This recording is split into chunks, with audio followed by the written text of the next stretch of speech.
Hi everyone, my name is Salwa Diana Zahra, number ID 20522109. In here, Salwa akan menjelaskan materi tentang prase. Do you know prase? Prase adalah sejumlah kata yang membentuk unit tetapi tidak mengandung prediksi seperti dalam kalimat. Prasa itu dapat berubah, ada prasa nominal, prasa lisan, dan prasa preposisi. Ada 3 prasa. Prasa sering digunakan untuk menggambarkan suatu konsep atau menggabungkan bagian-bagian kalimatnya. Prasa sendiri dibagi menjadi 9 bagian. Yang pertama ada non prase, yang kedua ada prepositional prase, ketiga ada adjective prase, keempat ada adverbal prase, kelima ada gerund prase, keenam ada infinitive prase, ketujuh ada appositive prase, 8 ada participle prase, dan yang terakhir 9 ada konjungsi prase. Di sini saya akan menjelaskan dari 9 prase tadi. Yang pertama ada non prase. Non prase adalah sekelompok kata yang bekerja sama untuk menggambarkan suatu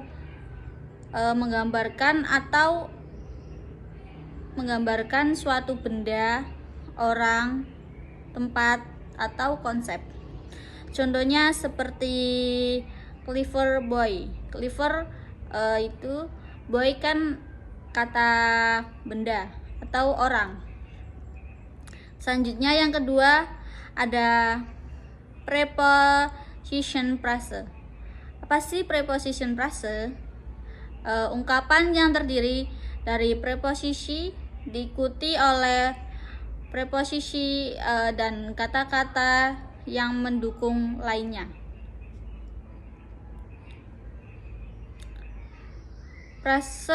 Preposisi biasanya digunakan untuk memberikan informasi tentang lokasi, waktu, arah, atau hubungan lainnya antar objek atau konsep kalimat tersebut. Contohnya itu seperti on Monday. Berarti on-nya itu objek, lalu Monday-nya itu preposition-nya. Selanjutnya yang ketiga ada objective prase.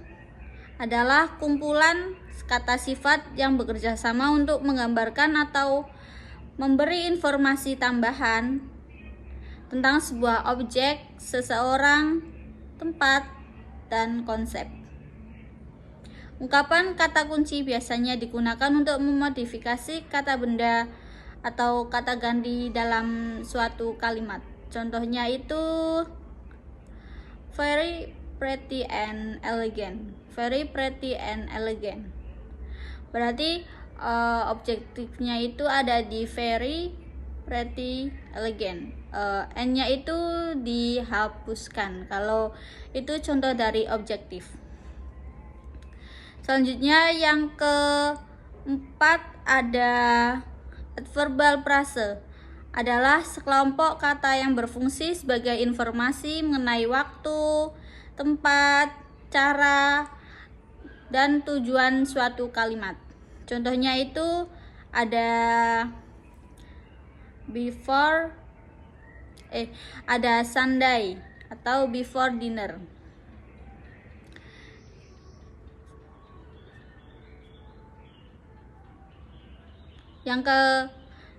Yang keenam ada gerund prase. Apa sih gerund prase?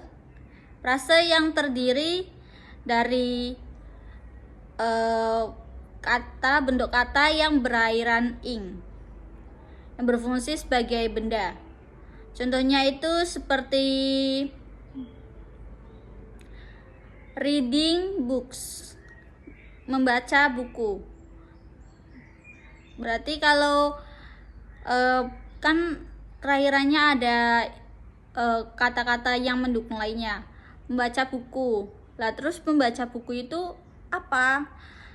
Selanjutnya ada kata reading books is one of my hobbies. Berarti membaca buku adalah hobiku. Selanjutnya yang ketujuh ada infinitive phrase. Adalah frasa yang terdiri dari verba infinitif yang diikuti oleh bentuk dasar verba bersama dengan kata-kata lainnya yang mendukung. Contohnya itu seperti untuk belajar bahasa baru, kan itu masih kalimatnya masih menggantung ya. Berarti selanjutnya ada tambahan kata yang mendukung. Atau bisa jadi kata pendukungnya itu bisa di awal atau di akhir. Kalau saya mengambil kata pendukungnya itu di awal. Contohnya seperti saya ingin belajar bahasa baru. Ada kata saya ingin. Selanjutnya yang ke-8, a positive phrase adalah ungkapan yang memberikan informasi tambahan atau menjelaskan lebih banyak tentang kata benda dalam kalimat tersebut. Ungkapan ini sering terjadi menjadi nama atau deskripsi yang mengikuti kata benda utama.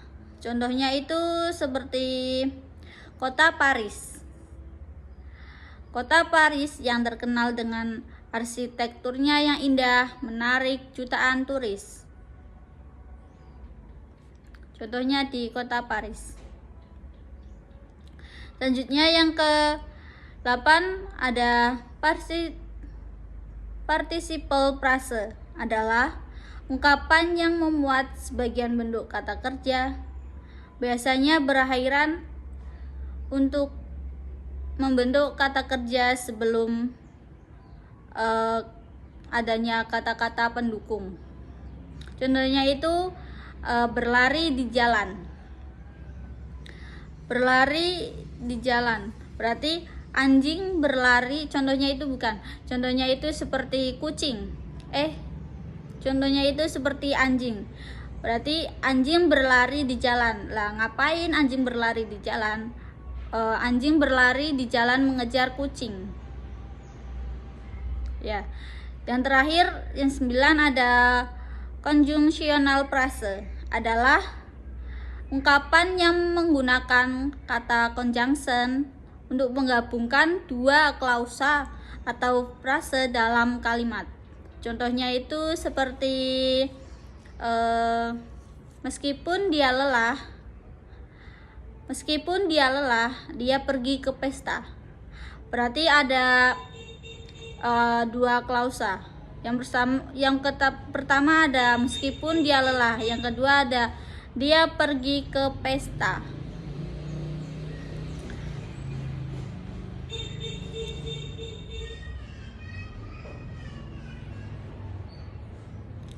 Oke, sekian penjelasan dari saya. Wassalamualaikum warahmatullahi wabarakatuh. See you guys. Bye bye.